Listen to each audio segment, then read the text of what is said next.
Magandang hapon sa bawat isa sa pangalan ng Panginoon at tayo muli ay nasa ating live streaming. Uh, Namimiss na natin ang ating fellowship sa ating mga churches but ang sitwasyon ay hindi pa rin sumasang-ayon sa ating kagustuhan. So, mas napaaga ang ating live streaming at yung mga kapatiran na nakakapasok na, yung mga inallowed na ng government na pumasok, pwede pa rin naman makapanood at pag-uwi na lang sa mga tahanan, pwede naman balikan pa rin ang ating live streaming na ito. So, salamat sa Panginoon at kakaiba ang ating topic ngayong hapon sapagkat itong mga nakaraang mga araw ay may mga katanungan at yan din ang naging paksa sa mga forum sa social media dito sa patungkol sa paksa na ito. So, sa biyaya ng ating Panginoon, aking isi-share kung ano yung aking nakikita base sa salita ng ating Panginoon at ganun din sa propeta na kanyang sinugo. So bago tayo magsimula, nais kong tayo lahat ay yumuko at manalangin sa Panginoon. Dakila naming Diyos, kami ay nagpapasalamat na sa kabila, Panginoon, na kami ay meron pa ring restriction sa aming gathering sa mga churches. Pero salamat na meron kang way upang patuloy kami na makarinig ng iyong mga salita. At sa pagkakataon na ito, aking dalangin na ikaw ang patuloy na mag-ingat sa mga kapatiran. Ang karamihan ay nasa kani-kanilang mga tahanan pa rin sapagkat limitado pa rin ang galaw ng mga tao. Ang mga pinahintulutan lamang na lumabas ay ang mga trabaho, mga business na talagang kailangan para sa ekonomiya.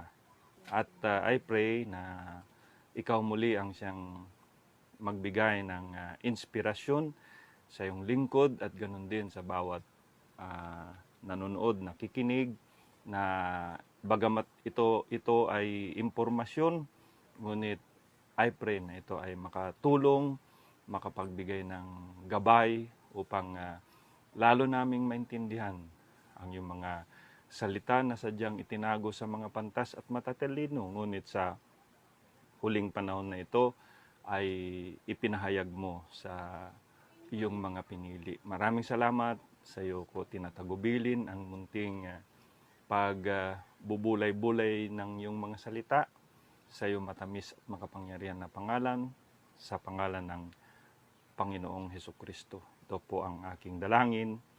Amen. Amen. At tulad ng aking sinasabi, may mga katanungan na ipinapaabot sa akin patungkol dito sa tinatawag na Son of Man. Kaya ang magiging paksa natin sa hapon na ito ay placement, the right placement of the Son of David ministry. At bagamat ito ay controversial, ang aking sinishare lamang ay yung kung ano ang ipinakita ng Panginoon sa akin, at ito ay exclusively lamang para sa Revealed Word Bride Assembly. At kung hindi man ito sumasang-ayon sa nasisilip ng iba, ulitin ko po, ito ay para lamang sa Revealed Word Bride Assembly. Now, nais kong bumasa ng scripture sa Mark chapter 10, 46 hanggang 52. Ang sabi rito, "And they came to Jericho, and as he went out of Jericho with his disciples and a great number of people, blind Bartimaeus, the son of Timaeus, sat by the highway side begging." Itong si Bartimaeus. "And when he heard that it was Jesus of Nazareth, he began to cry out and say, 'Jesus, thou son of David, have mercy on me.' And many charged him that he should hold his peace, but he cried the more of great deal, 'Thou son of David, have mercy on me.' And Jesus stood still and commanded him to be called. And they called the blind man, saying unto him, 'Be of good comfort, rise, he calleth thee.'" Tinawag kanya, sabi ng mga alagad kay Bartimaeus. And he, casting away his garment, rose and came to Jesus. And Jesus answered and said unto him, "What wilt thou that I should do unto thee?" The blind man said unto him, "Lord, that I might receive my sight." Sa makatuwid, itong si Bartimaeus ay bulag, no? The blind man said unto him, "Lord, that I might receive my sight." And Jesus said unto him, "Go thy way, thy faith hath made thee whole." And immediately he received his sight and followed Jesus in the way. So ito yung pangyayari na kung saan itong bulag na ito na si Bartimaeus, tinawag niya at inaddress niya ang ating Panginoon sa katawagang Son of David. At pinaunlakan siya ng Panginoon at ipinagkaloob sa kanya kung ano ang kanyang hangarin o kailangan. Now, dito naman sa Matthew 15:21 hanggang 28, "Then Jesus went thence and departed into the coast of Tyre and Sidon. And behold, a woman of Canaan came out of the same coast, and cried unto him, saying, Have mercy on me, O Lord, Son of David. My daughter is grievously vexed with the devil." So itong woman na ito ay galing sa Kanaan. In other words, ito ay hindi Hudyo, kundi ito ay isang hentil. At tinawag niya ang ating Panginoon at sabi niya, "Maawa ka sa akin, O Panginoon, na anak ni David." Sapagkat yung kanyang anak na babae ay merong problema. But he answered her not a word. And his disciples came and besought him, saying, "Send her away, for she crieth after us."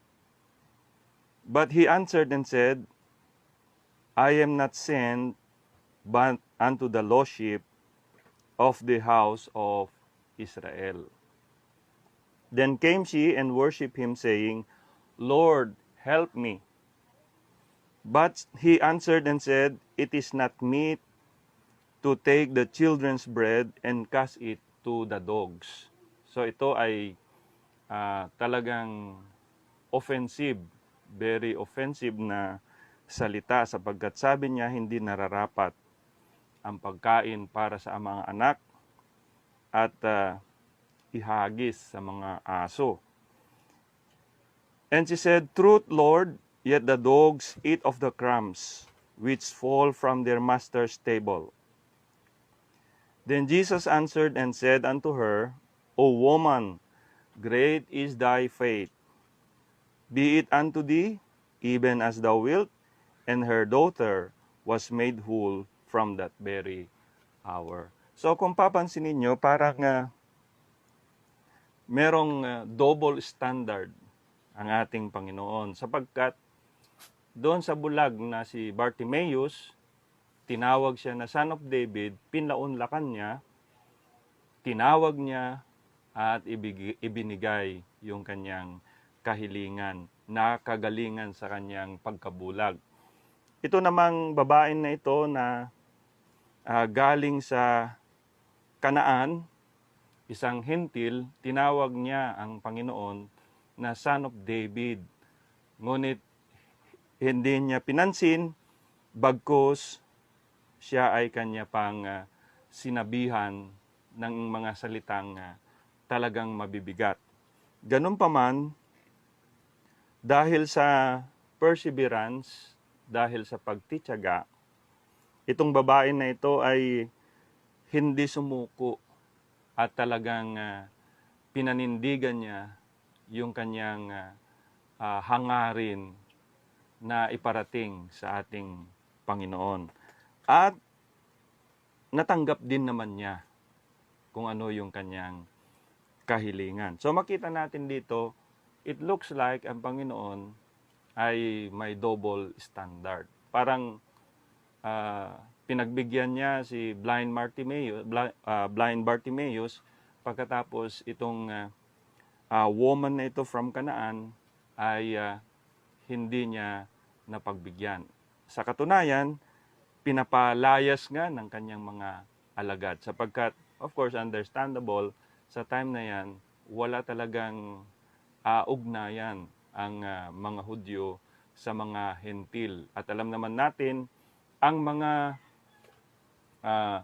hentil sa tingin ng mga Hudyo ay parang mga aso lamang sapagkat alam ng mga Hudyo sa kanila ang tunay na Diyos, sa kanila ang tunay na pagsamba, at sa kanila ang tinatawag na mga pangako. So, nakita natin mga kapatid na merong tama na approach ang dapat gamitin para sa tinatawag na pagtugon ng ating Panginoon. And we will talk about yung ministry ng ating Panginoon na Son of David. At maintindihan natin ngayon kung bakit si blind Bartimaeus tinugon niya samantalang itong hentil ay hindi niya tinugon. Tinugon lang niya dahil naging perseverant itong woman at tinawag niya ang Panginoon na Lord. So ating aalamin and then we will place yung Son of David. Para kanino ba ang ministry ng Son of David at saan ba siya dapat ipwesto o i-place? Okay? So, this is to avoid the confusion kasi no offense dun sa iba na ang kanilang itinuturo ngayon, ang ating panahon ngayon ay Son of David ministry o dispensation. So, ating aalamin sa pamamagitan ng propeta, ano ba, saan ba, kanino ba itong tinatawag na Son of David ministry. Now, sabi po ng propeta rito, and we notice when Jesus come and tried to reveal himself as Son of Man, don't miss this, actually sa time na yon, he was Son of Man. God in flesh, a prophet. When he revealed himself and called himself constantly the Son of Man, Israel was blinded. Kaya kung matandaan natin, tinanong ng ating Panginoon ang mga alagad kung anong pagkakilala ng mga tao sa tinatawag na anak ng tao o Son of Man. So ang sabi ng iba, isa siya sa mga propeta, si Jeremiah, si Elias.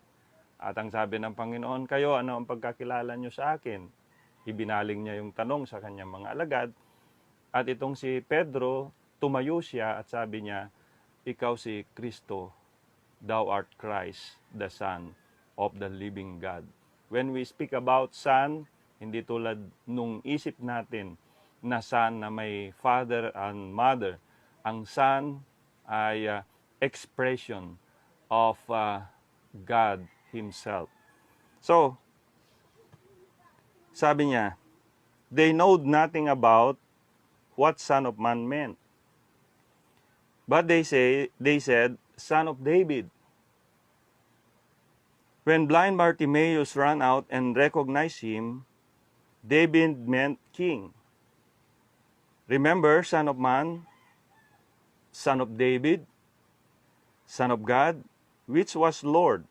This Jew got what he asked, for cause he approached him in the name of the Son of David, the King. He wasn't Savior, but he was King. But when the Greek woman, the Syrophoenician woman, approached him in the name of Son of David, he never even as much as raised his head. Hindi pinansin. She had no claims on him in the name of Son of David. He wasn't Son of David to that Syrophoenician woman. Hindi para sa Gentile woman itong tinatawag na Son of David. Later on, we will find saan natin i-place at kanino nauukol ang tinatawag na Son of David ministry. He wasn't Son of David to that Syrophoenician woman, but when she said, Lord, nung sinabi niya Lord, then he turned around, he was the Lord. See, Lord, he was Lord, no Son of David to her. Hindi po Son of David para doon sa Gentile woman. But to Bartimaeus,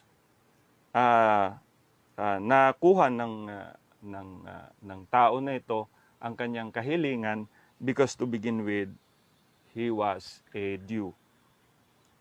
Okay, tutuloy lang natin, ilatag lang natin mabuti, and I believe makikita natin kung ano ang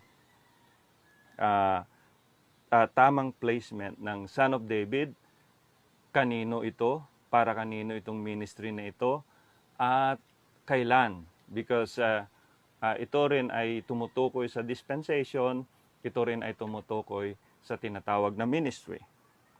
Okay.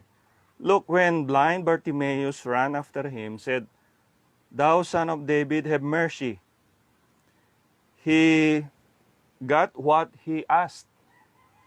Nakuha niya kung ano yung kanyang kahilingan. But when the Syrophoenician woman, a Greek, Gentile, ran after him and said, Thou Son of David, he never even raised his head. She had no claims on him as Son of David. He was no Son of David to her. But when she said, Son of God or Lord, which is Son of God, she got what she asked for. See, the Gentiles has no claims on him as Son of David. He was King. He is Lord to us. So, i-place natin mabuti. So, sa Gentiles, wala siyang claim. Amen. Sa Panginoon as Son of David. Pero yung Israel, yung mga Hudyo, meron silang claim on him as Son of David.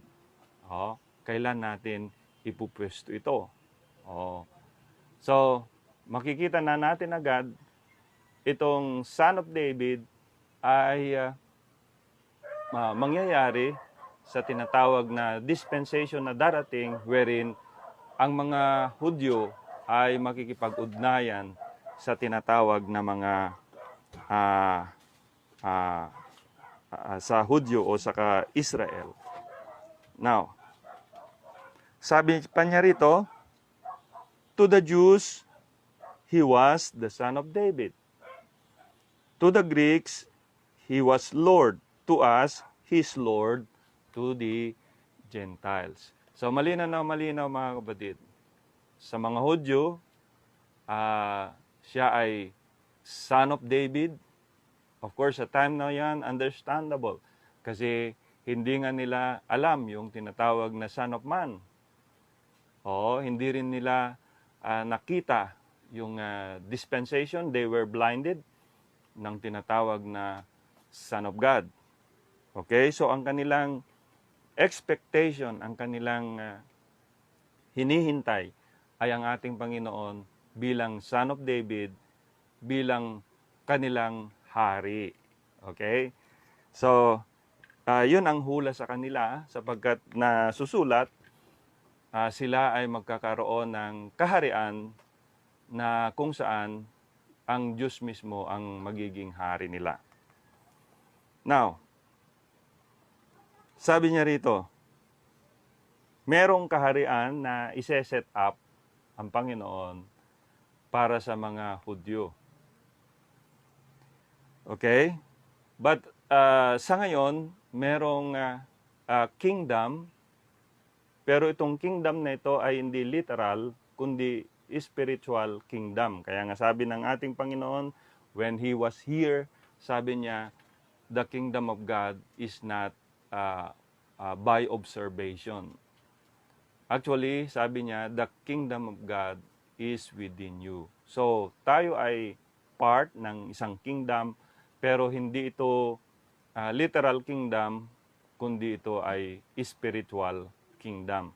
Pero sa Israel, talagang inordain, prepare, hinanda ng Panginoon na itong mga Hudyo na ito ay magkakaroon ng tinatawag na literal kingdom that will be set on earth.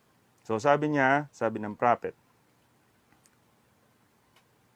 they said, why can't we go back to the kingdom right now? So ang expectation ng mga Hudyo sa time ng ating Panginoon, si Lord ang kanilang magiging hari. So yun ang kanilang pananampalataya at sila ay laya sa pagkaalipin sa kanila ng emperyo ng Roma. Ganun pa man, hindi nangyari yon. Kaya hanggang sa paglisan ng ating Panginoon, itong mga alagad ay nagtatanong pa rin sa Kanya sa Acts chapter 1. Sabi ng mga alagad, kailan isasauli ang kaharian?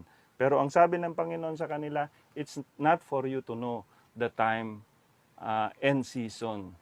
Ang utos lang ng Panginoon sa kanila, pumunta kayo sa Jerusalem because you will receive the promise. At tong mga Hudyo sa time na yan, wala silang kamalay-malay nung una, pero bandang huli, na-recognize nila na ang kaharian na ito pala ay hindi literal na kaharian, kundi spiritual na kaharian.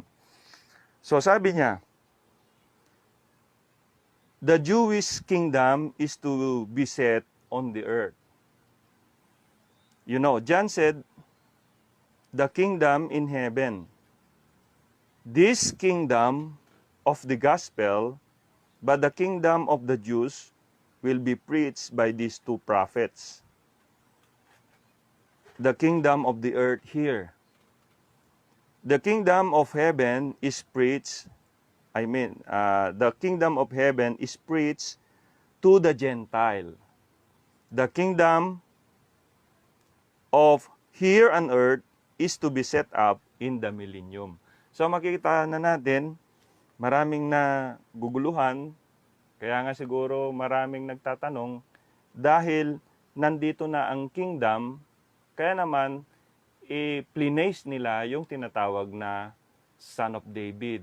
Pero malinaw na malinaw, ang Son of David ay nakalaan sa mga Hudyo na ise-set up ng ating Panginoon dito sa lupa, at specific ang prophet, sabi niya, yan ay pagdating ng millennium. Kaya nga po, ang Son of David ay literal na paghahari ng ating Panginoon, kasama siyempre yung kanyang reyna, at yan po ay mangyayari sa millennium, literal kingdom. Pero sa ngayon, spiritual kingdom, of course, si Lord ang ating headship, pero ito ay spiritual.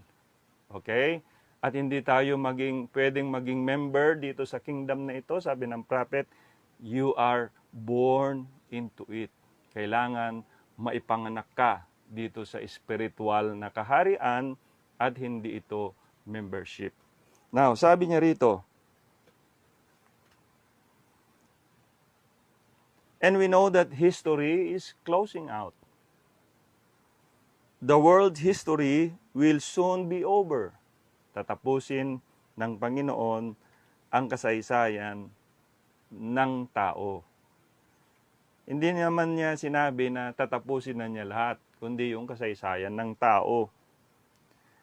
Then we're going to step into a new day. Tayo ay papasok sa isang bagong araw, bagong kalagayang, bagong dispensasyon, to the great millennium. That as one believer, I believe in a millennium reign with Christ. Sapagkat sinabi ng Scripture sa Revelation chapter 20 na tayo na part ng first resurrection ay makakasama ng ating Panginoon na maghahari sa loob ng 1,000 taon, na yung 1,000 taon na yan ay walang iba kundi ang millennium. So, sabi niya, a millennium reign with Christ, 1,000 years upon the earth. So, yan po ay literal. Now, I'm not using this platform para punain yung mga may ganyang pananaw. Tulad ng sinasabi ko, this is only for the Revealed Word Bride Assembly. Of course, I respect people na ang kanilang unawa ay nasa millennium na tayo. At nandito na tayo ngayon sa Son of David. But it was a prophecy, 1,000 years upon the earth. The physical return of the Lord Jesus Christ. When we say physical, literal. To take a physical people. Literal din na mga tao.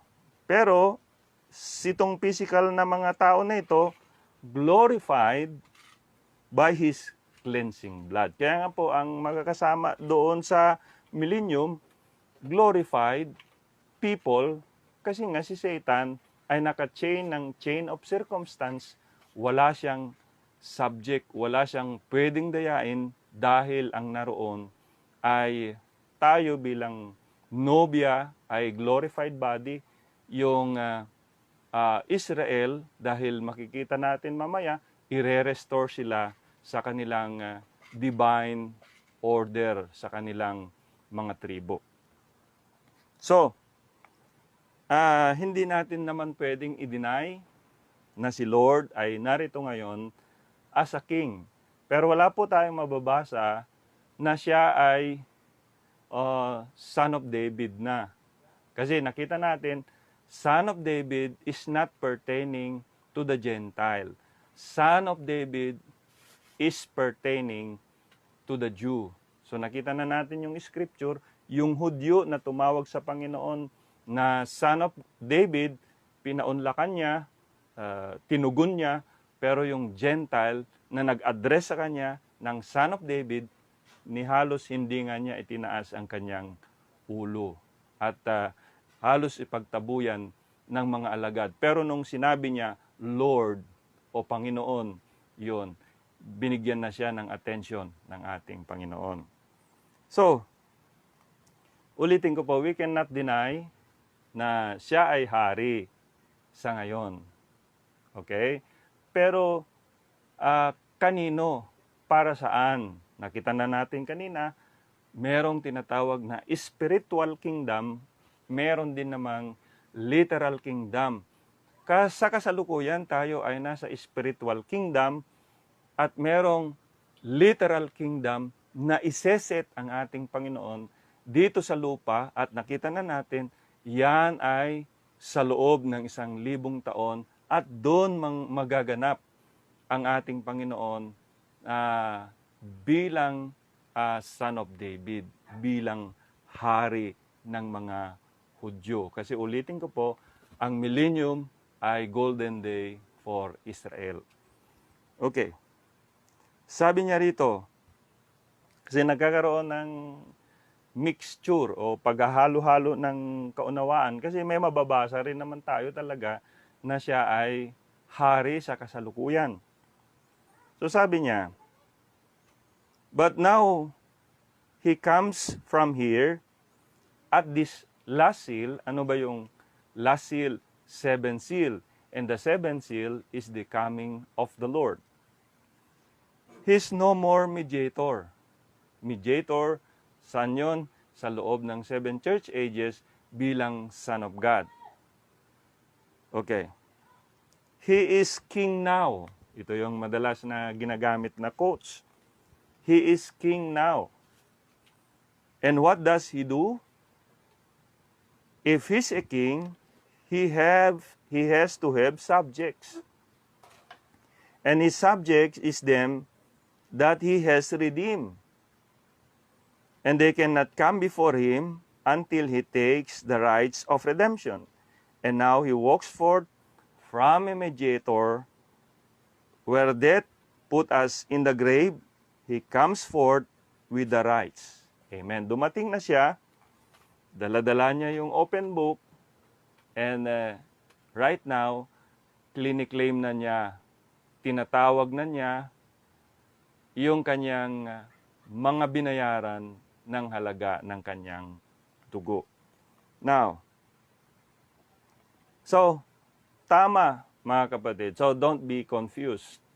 Tama yung sabi ni John na ang dumating na nagtagumpay ay walang iba kundi yung lion from the tribe of Judah. So when we speak about lion, it talks about a king. Sabi niya rito, and this lion of the tribe of Judah prevailed. He said, don't weep, John, for the lion of the tribe of Judah, the root of David, kaya tinawag siyang son of David, has prevailed. He has already overcome. He has done it, it's over, John. He produced a blitz that sends sin along back to the greasy hands that with his wisdom that defiled it, the human being, yes. But when John turned to look, he saw a lamb. So we know who is that lamb. It's the Lord himself. What a different from a lion. He said, the lion has prevailed. See again, I can use that there, God hiding in simplicity. He said, there's a lion. So hindi rin nahilo si John. Ang sabi ng elder, lion. When we speak about lion, it's a king of the jungles. But when nung tumingin si John, ang nakita niya ay lamb. Which is correct dahil yung lamb na yon, yun yung pagbabayad ng ating Panginoon. Pero hindi siya mananatili sa ganung dispensation sapagkat darating ang time, siya ay magiging lion. At siya ngayon ay naging lion in this day kasi nga it's time for him to claim kung sino yung binayaran niya sa halaga ng kanyang dugo. So sabi niya rito, there's a lion, that's the king of the beast. The lion has prevailed. The strongest thing there is a lion. I played out in the jungles in Africa and hear the giraffes squealing and the great mighty elephant with his trunk in the air. Wee, wee, wee. Yun ang tinig, tunog. And hear the savages of the desert screaming out their bloody curdle cries. And the Beatles, and Billy Paul and I laying in a little old place covered over with stickers. And here, away off in the distance, a lion roar. And everything on the desert shuts up. Even the Beatles stop hollering. The king speaks. Oh my, I tell you, that's when denominations and doubts fall to the ground. Everything gets quiet when the king speaks, and this is the king, that's his word. So yung king na dumating, si Lord Jesus, but again, hindi bilang son of David kasi nandito siya ngayon dealing with the Gentiles. So hindi siya po pwedeng son of David. Actually, nandito tayo ngayon sa Son of Man. Son of Man when He was here, pero ang promise ng ating Panginoon Luke 17:30 na merong tinatawag na dispensation wherein ang Son of Man ay kailangan uling magkaroon ng manifestation. Sa 7 church ages, He was Son of God. And between Son of God and Son of David sa millennium, merong little season. Merong tinatawag na napakaikling panahon na magmamanifest ang Son of Man. Ang Son of Man is the ministry of Jesus Christ and in this day sa pamamagitan ng kanyang bride. So therefore, God is not dealing yet with the Jews. God is dealing with the Gentile, especially to His beloved bride. Now, so malinaw na malinaw, siya ay hari ngayon. Siya ay nag-i-speak.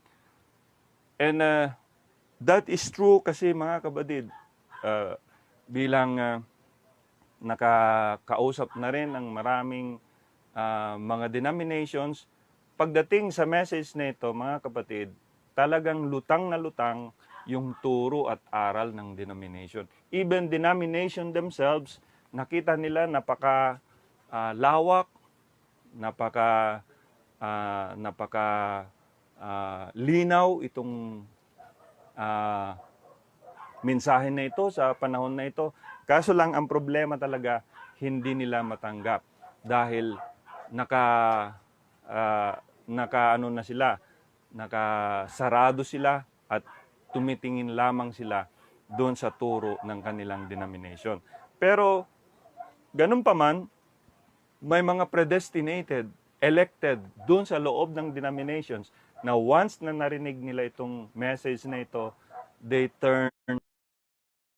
Sila naman ay tumatanggap sapagkat to begin with, sila ay predestinated, ordained, elected of God in this day. Kaya ang kanilang gagawin ay tatanggapin nila yung mensahe na ito sa panahon na ito.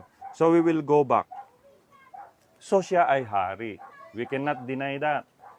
Siya ay hari, pero hindi hari ng mga Hudyo. Hindi nga nila kilala eh. Okay? Hindi kilala ng mga Hudyo ang ating Panginoon. Paano nila maging hari? Pero sa atin bilang nobya, kilala natin siya bilang hari natin. Pag sinabi nating hari natin, siya yung tinatawag na gumawa ng lahat upang tayo din ay makapanumbalik sa original nating mga posisyon. Now, sabi niya, in Revelation 15:3, it says, "And they sing the song of Moses, the servant of God, and the song of the Lamb, saying, Great and marvelous are thy works. Lord God Almighty, just and true are thy ways, thou King of saints." King of saints, not King of the Jews. Okay? Do you see it? The Lamb, the high priest holding his blood as an atonement on the mercy seat for our sins is the Lord God Almighty. That is His present office. That is what He is doing now, pleading His blood for our sins. But one day, that Lamb will become the Lion of the tribe of Judah. At nangyari na yan noong mabuksan yung selyo noong 1963. He will come forth in the power and glory and take His authority to reign as King. Maging hari. He is the coming King of this earth. Of course, that does not say He is not King now. Hindi yun nagsasabi na hindi siya hari ngayon. For He is our King. Kanino? King of the saints, not King of the Jews. Okay. For He is our King, King of the saints. Kaya hindi po tayo dapat mahilo. Yes, hari siya ngayon, pero hindi son of David. Siya ay magiging hari sa literal na kingdom na kung saan yun mismo na yung tinatawag na son of David dispensation or son of David ministry. Okay? Siya ay king ngayon, hari ngayon, pero hari ng mga banal. Okay? Para hindi po tayo malito, ang dispensation meron tayo ngayon ay Son of Man. Because between the Son of God and Son of David, merong in between dyan na fulfillment ng Luke 17:30, which is yung Son of Man. Ang Son of Man ay God in flesh. Ang Son of Man ay prophet. Hindi si Brother Branham lang.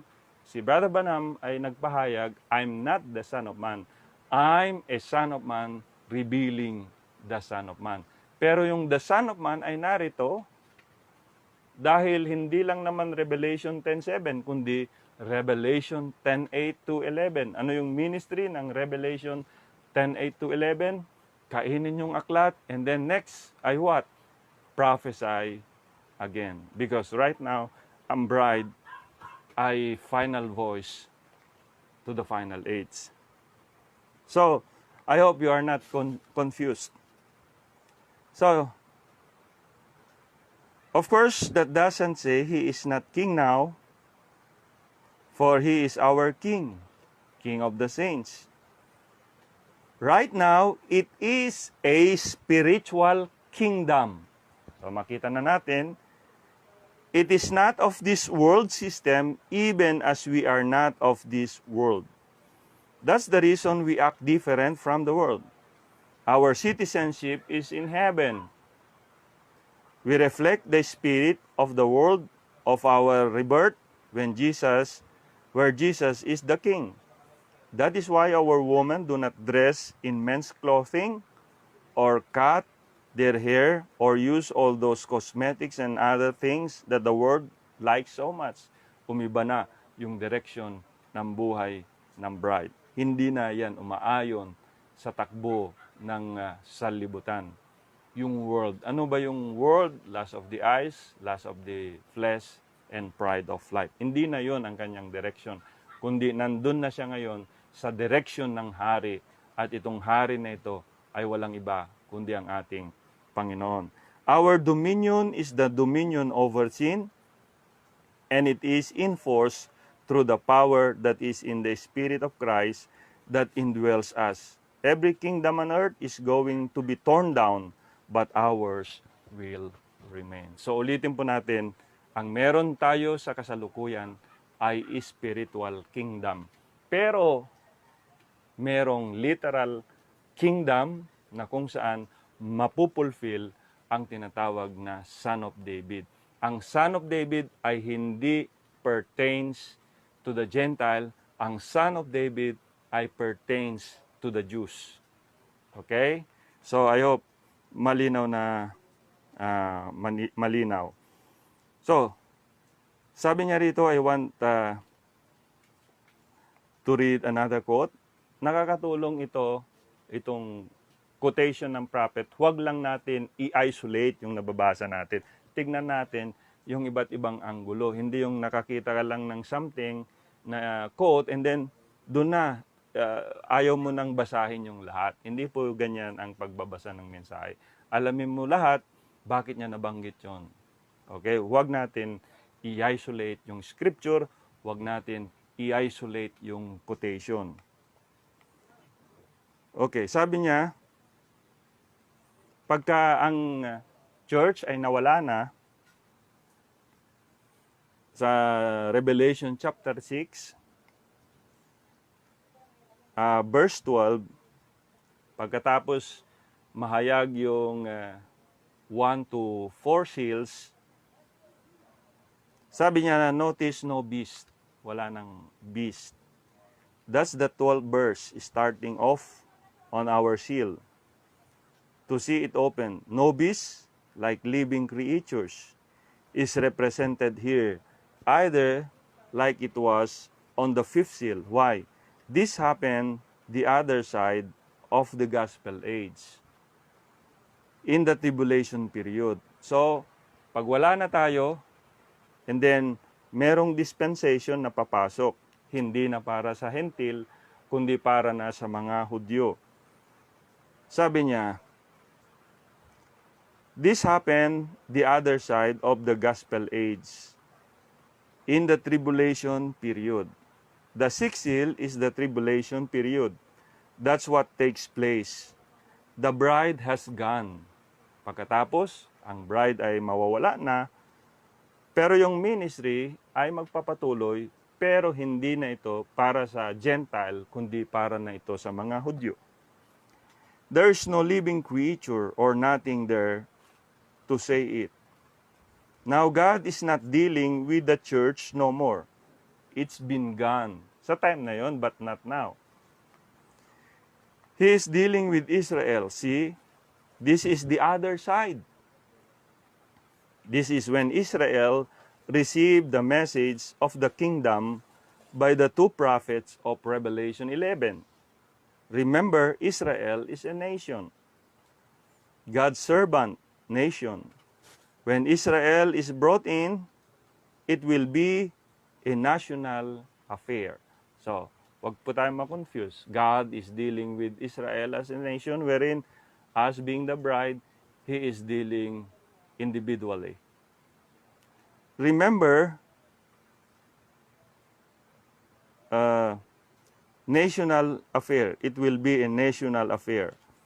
Israel, the kingdom age, is where David, the son of David, sits on the throne. So sa time na yan, yung kingdom na i-establish ng ating Panginoon doon sa kanila ay tatawaging the Son of David ministry o dispensation, at si Lord Jesus Christ ay uupo sa luklukan bilang kanilang hari. Pero tandaan natin, sa pag-upo ng ating Panginoon bilang hari, ang daming scripture, makakasama natin siya na uupo at maghahari sa loob ng 1,000 taon. Yan po yung tinatawag na millennium. That's the reason that woman cried, "Thou son of David," and David, son of David, God swore by him to David that he would raise up his son that would take his throne. It would be an everlasting throne. Of course, son of David refers to Solomon, but it was just a type of the reality. Sa time ni Solomon, alam natin, nagkaroon ng peace, lalong umunlad ang Israel, walang gera, walang anumang problema, because that was the type of the millennium. So, sabi niya, it would be an everlasting throne. See, it would have no end. Solomon gave it in a type in the temple, and Jesus just told them there won't be a rock left on one of them. But he is trying to tell them here, he is coming back. When you coming back, these things will take place before I come back. And here they are. Now here at the end time of the tribulation, remember when the kingdom is set on the earth, this may be a little shocking. And if there's a question, you can still ask me. If you want to put the question up after it was called, it just hit it. If you didn't, you don't already know it. In the time of the millennium, it's Israel, that's a nation. The 12 tribe as a nation. So po, yung ang millennium, kaharian na literal na i-establish ng ating Panginoon para sa mga Hudyo. At yun ay tinawag na Son of David. Kaya nakita na natin sa una, Yung Hudyo, tinawag ang Panginoon na Son of David, pinansin. Pero yung Gentile, tumawag sa kanya ng Son of David, hindi pinansin. Pinansin lang siya nung tumawag na siya na Lord. So nakita na ninyo, kasi ang Son of David ay pertains only to the Jews. Now, ulitin natin, siya ay hari sa ngayon, pero hindi Son of David. Ito ay spiritual kingdom. Okay. Now, sabi dito, so type niya ay sa time ni Solomon, because Solomon is, or rather was the son of David. Pero ginamit yung tipo na yon dahil yung panahon na yon, ulitin ko po, talagang nag-prosper ang Israel, walang kalaban, walang gumera sa kanya. So, napaka-peaceful, which will be the condition of the millennium. So sabi niya rito, but in Solomon's time, they believed, all of them, Solomon had a gift of discernment. God gave it to Solomon. And people believe it all with one accord. Naniwala lahat sila. 100%. And ganun din sa millennium. Kaya nga po, wala pong anyo ng kasamaan doon. Walang old soul doon. Okay? Dahil ang nandoon ay glorified bodies. Okay? They were called the millennium almost for the Hebrew race at the time. It was the golden age, Solomon's age. No wars or nothing. He promised it, but build the temple and all these great things that they done through Solomon's age. Because he was a type, son of David. You see, the fleshly son of David.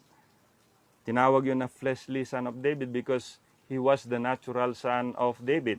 Pero itong son of David na darating, it will be a ministry of the Lord Jesus Christ to the Jews. Okay? And that will be for a literal kingdom, not a spiritual kingdom. Sa ngayon, ang umiiral ay spiritual kingdom. And he is now King of the saints. Okay? So, wag po tayong ma-confused. In the millennium, he comes as Son of David to set on the throne of David, king. He was to take the throne of David. He is on the Father's throne now. And then he said, he that overcometh shall sit with me on my throne. As I've overcome and sit on my Father's throne. So he in the millennium, he'll be Son of David. What is it? The same God all the time, just changing his mask.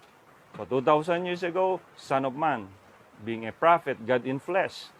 Sa church ages, Son of God, Spirit, bilang mediator. Pero nung matapos na yung 7 church ages, siya ay bumaba to open the book, and not just open the book, to claim yung kanyang binayaran ng halaga ng kanyang dugo. Kaya sa ngayon, nandito siya. Nasaan siya? Nasa puso ng mga believers in spirit form.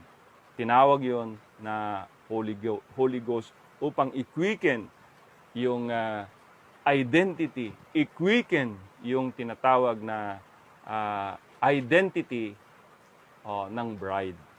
Okay? Yan ang purpose ng Holy Spirit, i-quicken yung seed, at yung seed na yon, pag na-quicken, ma-recognize niya kung sino siya, ma-recognize niya saan siya galing, ma-recognize niya anong meron siya, at ma-recognize niya kung saan siya uuwi. At sa pamamagitan ng patuloy na pagtutok, malalaman din niya kung kailan. Okay? So, salamat sa Panginoon. So, in the millennium, ay Son of David. Not now. Kasi, Son of David pertains to the Jew. Bulag pang mga Hudyo ngayon eh. Okay? Pero ang nasa atin, ministry ng Son of Man. Son of Man, not Son of David. Kasi ang Son of David, ulitin ko po, pertains only to the Jews. At yan ay sa millennium na kung saan i-establish ng Panginoon ang kingdom para sa tinatawag na Israel. Now, another quote. God gave Solomon a gift. And all the whole church, everybody believe it. That was a millennium for the Jews dun sa time ni Solomon. That was the Old Testament millennium. In the days of Solomon, a foreshadow of the millennium to come. Parating pa lang. Kasi when we speak about millennium, from the word mil, 1,000 po yan. Kaya hindi po natin pwedeng ilagay lang siya spiritually. Spiritually speaking, nasa condition tayo ng millennium because we are peaceful. Because when the Lord is in you, you are supposed to be in peace. Dapat merong kapayapaan ang nasa iyo, merong kapanatagan, merong katiyakan, at nakita natin nung nakaraan, ang Holy Spirit is our Sabbath. Ibig sabihin, when the Holy Spirit is there, nanahan talaga yung Holy Spirit, ikaw na yung pinakamapayapa, at ikaw ay panatag, at ikaw ngayon ay spiritually nagpapahinga. Spiritually speaking, you are in the millennium. Pero wag po nating alisin yung literal millennium kasi nakita na natin kanina, merong spiritual kingdom, merong literal kingdom that will be set up on this earth with the Lord Himself leading physically with physical people with their glorified bodies. Okay, so malinaw na malinaw. So yung time ni Solomon, and remember Solomon was a son of David, the son of David, but it was just a prefigure or a type and shadow. Of what? A foreshadow of the millennium to come. And the millennium to come is the golden age of the Jew. Hinahanap nila yung kingdom na yan, napakatagal na. Nandito ang ating Panginoon. Akala nila is ibabalik na ng ating Panginoon. I-manifest na ng ating Panginoon yung kingdom na yon. Paalis na si Lord. Yun pa rin ang tinatanong ng mga alagad. Kasi nga po mga kapatid, hindi pa yan yung panahon. Kasi hindi naman niya po pwedeng i-establish yung kanyang kingdom na wala pa yung kanyang queen. Kaya binulag sila, naputol yung dispensation nila kasi kailangan niya munang tawagin yung bride. Kasi pagdating sa time na yon na i-present niya ang kanyang sarili sa mga Hudyo, kasama na niya yung kanyang nobya na magiging reyna. Ganon din ang tipo ni Joseph. Bago niya ipakilala ang kanyang sarili sa kanyang mga kapatid, nagkaroon siya ng wife na isang Gentile. Okay, yun ay type and shadow. So malinaw, ang millennium ay golden age of the Jews. Notice, nobody started war with them. They feared him because they know their God was real. Because they had him in their presence. And the people was one heart, one accord. Ganon din sa millennium. One heart, one accord. Bakit? Si Satan ay naka-chain ng circumstance. Wala siyang subject. Why? The fame went everywhere. Everywhere you hear, oh, what a great thing. Great God, Israel has a living God. Okay, bakit po, mga kapatid? During the millennium,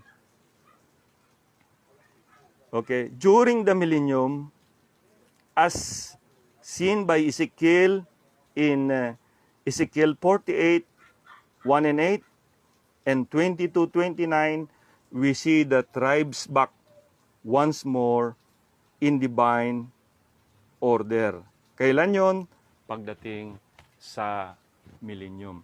So, again, okay, nakita natin, blind Bartimaeus was a Jew, tinawag niyang Panginoon na son of David, nirespond siya ng Panginoon at nakuha agad ni Bartimaeus ang kanyang kahilingan o request sa ating Panginoon.